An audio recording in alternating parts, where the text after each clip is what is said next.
Hello there, everyone. Welcome back to the class, both to my new and long-time students and lovers of history. This is History with Sire today to take you through the final part of this short series on the origins of the First World War, an introduction to the immediate cause of the outbreak in 1914. As said in my previous videos, this one will be the analysis one, where now we take all the knowledge you should have gathered in your notes and your listening and bring it together to understand and get a greater really judgment for ourselves and you as an individual, as your own historian, for what you believe was the main of our immediate causes that we covered.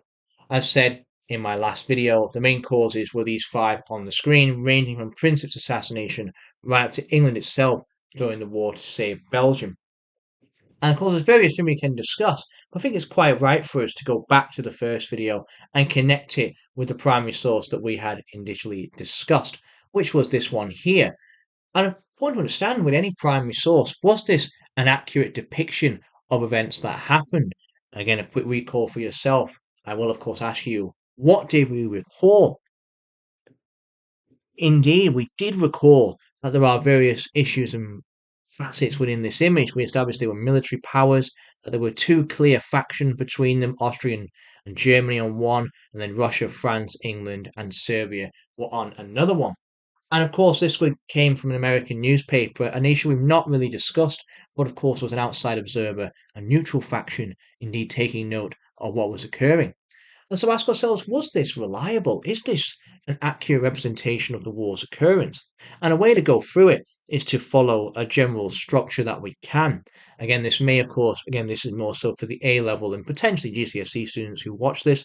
This isn't a flat rule you can follow. There are other methods. It's important to check with your exam boards as well you follow, particularly the ones like Edexcel Pearson, AQA, OCR, the Welsh Board, Educast, and so forth. Again, this is just a general guide. But you're doing these kind of things, you're on the right lines for what you should be aiming to do with any primary source. And that is the tickle structure, where you tickle a source. Indeed, you want to tickle every part of it, tickle it for information, tickle it for knowledge, tickle it for inference, and tickle it to make sure it answers the question. What does tickle actually mean? Well, first it means we're going to need a topic sentence when you write about it. And that's our inquiry. How reliable is this source to us as historians to understand the immediate cause of the war's outbreak?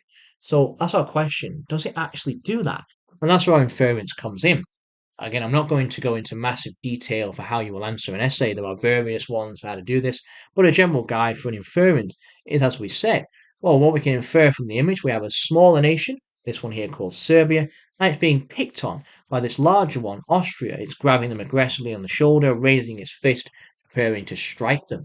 That's our inference. Is there some contextual knowledge to back that up? Well, we established that yes, there was.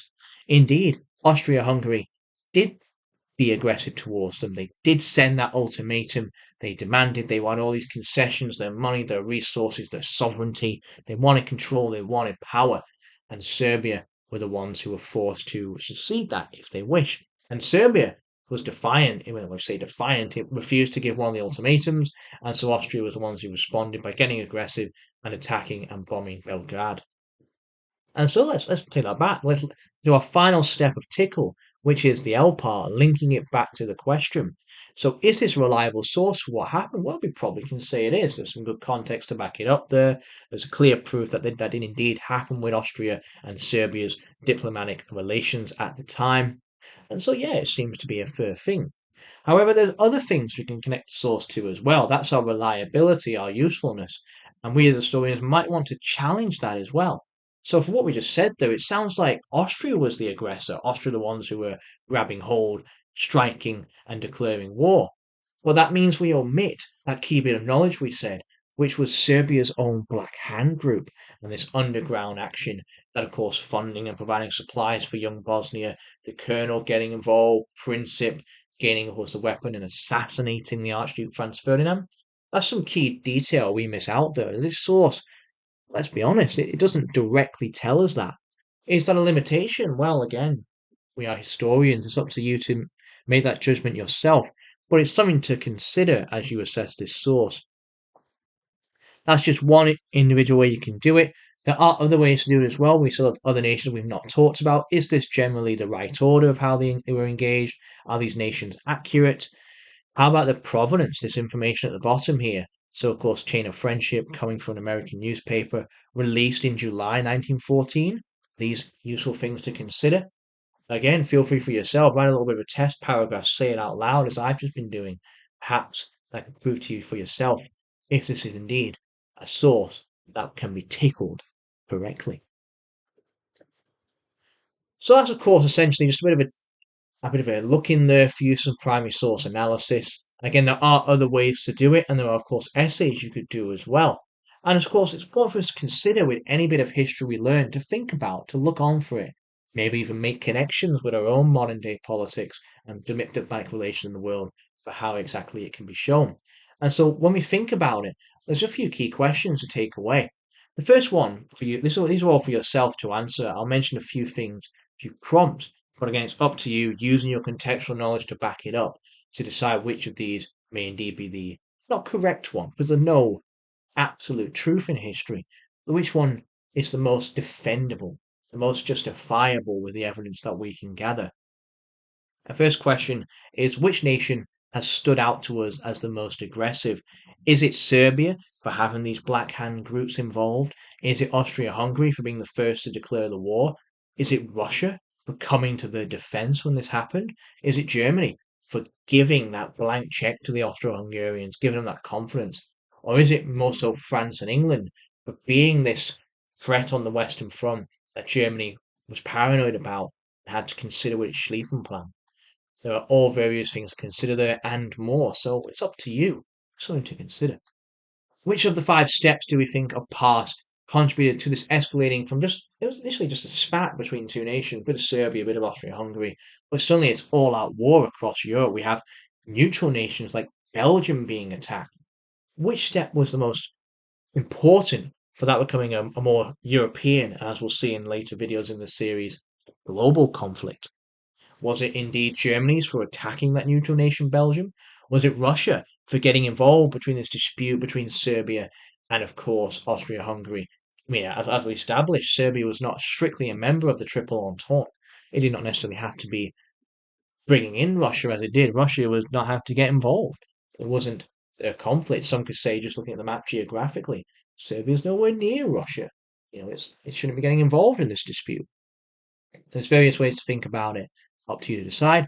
And the final question to finish it is there an individual that you would primarily blame for the war's occurrence? We can blame nations, say Serbia, say Russia, say Germany, say England, over and over. Was it an individual? Was it the Archduke, for of course being a member of this monarchy that had oppressed all these various nationalities in Central and Eastern Europe?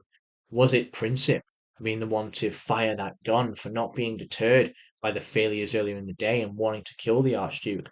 Was it Kaiser Wilhelm II for challenging the hegemonic dominance of Britain in this era, building its massive navy, strengthening his army, prompting Austria-Hungary to want to go to war and to give him that blank check?